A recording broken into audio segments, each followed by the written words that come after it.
দেবযানীর খাই খাই হেসেলে আপনাদের সকলকে স্বাগত জানাই। কেমন আছেন সবাই? আজ আমি আপনাদের জন্য নিয়ে চলে এসেছি পনির লাবাবদার, একদম রেস্টুরেন্ট স্টাইলে। এটা বানাতে হলে পুরো ভিডিওটা স্কিপ না করে দেখার অনুরোধ রইল। প্রথমেই আমি কড়াইতে দিয়ে দেব 2 টেবিল চামচ সাদা তেল। এবার আমার এখানে যাবে ফোড়নে 1 টিস্পুন জিরে আর গোটা গরম মশলা 4টে ছোটো এলাচ, লবঙ্গ 4টে আর দারচিনি হাফ ইঞ্চি। এবার আমি এখানে 4টে মিডিয়াম সাইজের পেঁয়াজকে কেটে রেখেছি, একটু রাফলি কেটেছি। এবার এই পেঁয়াজটা আমি এতে দিয়ে দেব। পেঁয়াজটা ততক্ষণ পর্যন্ত ভাজতে হবে যতক্ষণ না পেঁয়াজের রঙটা চেঞ্জ হচ্ছে আর একটা ব্রাউন কালার আসছে। পেঁয়াজের রঙটা চেঞ্জ হলেই আমি এতে দিয়ে দেব 4টে টমেটো, মিডিয়াম সাইজের 4টে টমেটো টুকরো করে রাখা দিয়ে দেব। পেঁয়াজের কালারটা দেখতেই পাচ্ছেন চেঞ্জ হয়েও গেছে। এইবার আমি এতে টমেটো কুচিগুলো দিয়ে দেব। এখানে আমার 4টে মিডিয়াম সাইজের টমেটো আছে। এরপরে আমি দেব 2টো কাঁচা লঙ্কা আর যাবে আমার এখানে 2 টেবিল চামচ চারমগজ। 2টো কাঁচা লঙ্কা দিলাম, ঝালটা আপনারা আপনাদের মতো করেই দেবেন। 2 টেবিল চামচ চারমগজ দিলাম আর 10 থেকে 15টা গোটা কাজু দিয়ে দিলাম। দিয়ে এটাকে একটু ভালো করে নাড়াচাড়া করব, 4 থেকে 5 মিনিট একটু নাড়ব। আর আমি এখানে দিয়ে দেব স্বাদ মতো নুন। এখানে আপনারা আপনাদের স্বাদ মতো নুন দিয়ে নেবেন। আর এখানে আমি জল দেব 1 কাপ, 1 কাপের বেশি কিন্তু নয়। এটা আমি একটা পেস্ট বানাবো। অবশ্যই একটা কথা মাথায় রাখবেন, এটা কিন্তু গরম অবস্থাতে কখনোই পেস্টটা বানাতে যাবেন না। এটা ঠান্ডা করে অবশ্যই আপনারা একটা স্মুথ পেস্ট বানিয়ে নেবেন। জল দেওয়ার পর 4-5 মিনিট একটু রান্না করে আমি 5 মিনিট একটু ঢাকা দেব। 5 মিনিট ঢাকা দেব। জলটা দিয়ে দেওয়ার পর 5 মিনিট ঢাকা দেওয়ার পর ঢাকনা খুলে দেখবেন তাহলে টমেটোটা একটু নরমও হয়ে গেছে আর আমার এটা পেস্ট বানাতেও অনেক কাজে আসবে। 5 মিনিট আমার হয়েও গেছে। দেখুন টমেটোটা অলরেডি অনেকটাই ম্যাশি হয়ে গেছে। এইবার আমি এটাকে একটা জায়গায় নামিয়ে নেব। এটা আমি ঠান্ডা হলে পেস্ট বানাবো। অলরেডি আমি এটা নামিয়ে নিয়েছি, এটাকে ঠান্ডা করতে দিয়ে আমি পেস্ট বানাবো। এবার একটা অন্য কড়াইতে আবারও আমি 1 টিস্পুন হোয়াইট অয়েল দিয়ে দিলাম, সাদা তেল। এবারে আমার এখানে যাবে বাটার। এখানে বাটার আছে 25 গ্রাম। 25 গ্রাম বাটার আমি এর ওপর দেব। আমি আগে কড়াইতে বাটারটা দিতেই পারতাম, সেটা দিইনি। তার কারণ হচ্ছে বাটার কড়াইতে দিয়ে দিলে একটা জ্বলে যাওয়ার চান্সেস থাকে, তাই আমি তেলের ওপরেই দিলাম। এবার আমি এখানে দিয়ে দিচ্ছি একদম কুচি করা রসুন। এটা হচ্ছে 2 টেবিল চামচ রসুন আমি কুচি করা দিলাম। আর দিচ্ছি 1 টিস্পুন কুচি করা আদা। এটাকে একটু ভালো করে ভাজবো। জাস্ট এখানে রসুনের কালারটা চেঞ্জ হবে, ঠিক ততক্ষণই এটাকে ভাজবো আর একটা কাঁচা গন্ধও চলে যাবে। ঠিক এই স্টেজে গ্যাসের ফ্লেমটাকে লো রাখতে হবে। আর আমি এখানে দিয়ে দিচ্ছি 1 টেবিল চামচ কাশ্মীরি রেড চিলি পাউডার। এই সময় গ্যাসের ফ্লেমটা অবশ্যই লো রাখবেন। এবার এটা একটু নাড়াচাড়া করে নেওয়ার পরে আমি দিয়ে দেব আমি যে পেস্টটা বানিয়ে রেখেছিলাম, ঠিক সেটাই আমি এবার এর মধ্যে দিয়ে দেব।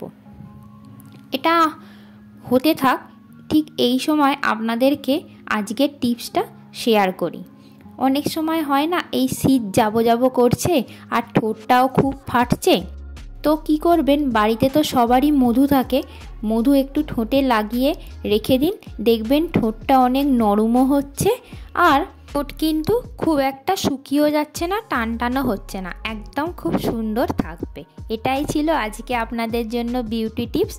দেখতেই পাচ্ছেন আমি অলরেডি পেস্টটা দিয়ে দিয়েছি। দিয়ে এবার এটাকে খুব ভালো করে মিশিয়ে নিচ্ছি। এইবার এখানে আমি কিছু জিনিস দিয়ে দেব। এবার এখানে আমি 1/2 কাপ জল দেব। আমি যেখানে বেটেছিলাম মিক্সিটা সেটা ধুয়ে আমি এখানে হাফ কাপ জল দিয়ে দেব। এইটা হতে হতে আপনাদেরকে একটা কথা শেয়ার করি, যারা চ্যানেলে আপনারা নতুন আছেন তারা অবশ্যই আমার চ্যানেলটিকে সাবস্ক্রাইব করে রাখুন আর পাশে থাকা বেল আইকনটি প্রেস করে দিন। তাহলে যখনই আমি এই চ্যানেলে নতুন ভিডিও আপলোড করব সবার আগে আপনার কাছে নোটিফিকেশানটি পৌঁছে যাবে আর আপনিও দেখতে পারবেন এই চ্যানেলের নতুন নতুন রান্নাগুলি। আর যারা আমার পাশে প্রথম থেকেই আছেন আমাকে এতটা সাপোর্ট দেওয়ার জন্য তাদেরকেও অসংখ্য ধন্যবাদ জানাই প্রথম থেকে আমার পাশে থাকার জন্য। এইবার আমি এখানে আমার 400 গ্রাম পনির আছে, আমি এটা এবার দিয়ে দেব। এগুলো এর মধ্যে গ্রেভিটার মধ্যে দিয়েও দিচ্ছি। দিয়ে দেওয়ার পর এখানে আমার যাবে স্বাদ মতো একটু নুন।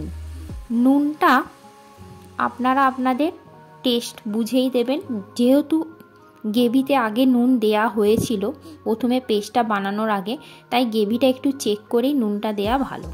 এখানে আমি খুব সামান্যই নুন দিয়ে দিলাম, আপনারাও আপনাদের মতো করে দেবেন।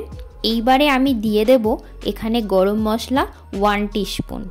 1 টিস্পুন গরম মশলা পাউডার আমি এখানে দিয়ে দিলাম আর এটাকে খুব ভালো করে নাড়াচাড়া করে আর আমি এখানে দিয়ে দেব 1 টেবিল চামচ মধু।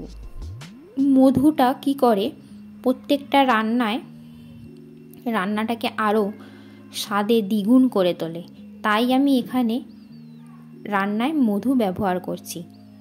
এখানে আমি দিয়ে দেব মধুটা ওপর থেকে দিয়ে দেব। আমার কিন্তু অলরেডি হয়েই গেছে রান্না। এখানে 1 টেবিল চামচ মধু আছে। এবার মধু দেওয়ার পর আমি দিয়ে দেব এখানে ফ্রেশ ক্রিম। এটা দিতে হবে 2 টেবিল চামচ ফ্রেশ ক্রিম দেব। দিয়ে ফ্রেশ ক্রিম দেওয়ার পর এটাকে আর বেশিক্ষণ কুক করা হবে না, আমার কিন্তু অলরেডি কমপ্লিট হয়েই গেছে রান্না, দেখতেই পাচ্ছেন। এবারে আমি একটু কাসৌরি মেথি হাতে নিয়ে একটু ডোলে দিয়ে দেব ওপর থেকে। এখানে আছে আমার 1 টেবিল চামচ কাসৌরি মেথি দিয়ে দিলাম। আর আমি এবার দেব ধনেপাতা কুচি। জাস্ট একটা আঁটি আমি নিয়েছি, ওপর থেকে জাস্ট ছড়িয়ে দেব।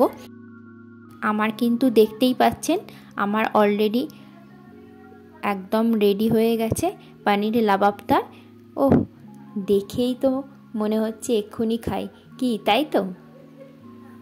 এবারে আমি ধনেপাতা কুচিটা ছড়িয়ে গ্যাস একদম বন্ধ করে দিচ্ছি। দিয়ে এবার আমি এটা সার্ভ করব। এটা যে কোনো কিছু সাথেই ভালো যাবে, যেমন ধরুন পরাঠা, কুলচা, রুমালি রুটি, সাথে যদি পোলাও হয় তো আর দেখতেই নেই। তো এত সুন্দর রেসিপি আপনারা অবশ্যই বাড়িতে বানিয়ে ফেলুন, খুব তাড়াতাড়ি বানান, খান আর অবশ্যই আমাকে কমেন্ট করে জানান কেমন হলো আপনাদের এই রেসিপিটা। আর আপনাদের যদি আরও কিছু রেসিপি জানতে ইচ্ছে হয় আমার থেকে, তাহলে অবশ্যই সেটা আপনারা কমেন্ট করে জানাতে পারেন, তাহলে আমি আপনাদের পছন্দ মতো রেসিপি করে দেখাতে পারি। আমার চ্যানেলে কিন্তু অনেক পনিরের রেসিপি অলরেডি আমি দিয়েইছি, সেগুলো আমি ডেসক্রিপশান বক্সে দিয়ে দেব লিঙ্কটা, আপনারা চাইলে দেখে নিতে পারেন। তো ভালো লাগলে অবশ্যই ট্রাই করুন, করে আমাকে জানান কেমন হলো আপনাদের এই রেসিপিটা। আর সঙ্গে থাকুন দেবযানীর খাই খাই হেসেলের, দেখতে থাকুন দেবযানীর খাই খাই হেসেল। আর ভালো খান, সুস্থ থাকুন।